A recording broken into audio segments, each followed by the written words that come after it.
अभिषेक, निश्चित तौर पर इस बातचीत में बहुत अहम खुलासा हुआ है और लद्दाख जैसे सीरियस हालात किसी भी वक्त अरुणाचल प्रदेश में भी बन सकते हैं, इस बात के साफ संकेत मिल रहे हैं। देखिए समीर, दो बातें बहुत ही महत्वपूर्ण है। पहली बात तो ये कि आर्टिफिशियल लेक जो चीन बना चुका है, ये जो बीजेपी के सांसद है वहां के तापिर गांव, उनका कहना है कि न्यूक्लियर बम की तरह एक्सप्लोड करेगी अगर वहां से चीन ने अपनी ऐसी कोई हरकत की, और इससे आसाम और अरुणाचल प्रदेश में भीषण तबाही आएगी और तबाही का दायरा बांग्लादेश तक जाएगा। और एक बड़ी बात मैं आपको और बताऊं, जो disaster management authority Arunachal Pradesh की, उसने बाकायदा अलर्ट भेजा है। ये अलर्ट सियांग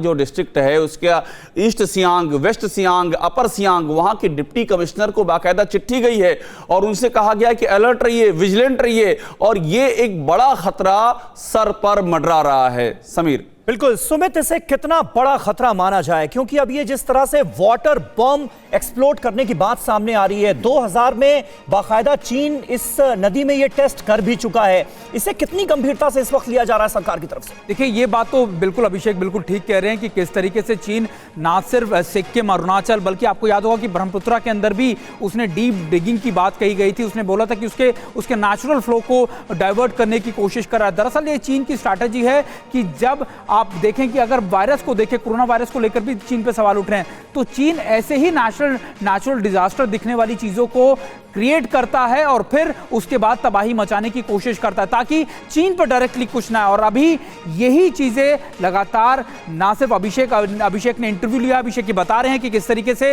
ये चीजें चीन लगातार तैयार कर रहा है, बल्कि ये भी कि ना सिर्फ अरुणाचल में, सिक्किम में, बल्कि ब्रह्मपुत्र, असम के आसपास भी उसकी स्ट्रैटेजी कुछ इसी तरीके की है। तो नॉर्थ ईस्ट को पानी के रास्ते क्योंकि काटने की तैयारी में है और ये कोशिश है कि अगर वो फ्लो बदलता है तो कई रास्ते, कई जगह, कई क्षेत्र जो है वो डूब जाएंगे या फिर कट जाएंगे भारत से, और फिर चीन वहां पर अपनी मोबिलाइजेशन कर पाएगा। अड़ी सोमवार से शुक्रवार शाम 6 बजे सिर्फ TV9 भारतवर्ष पर।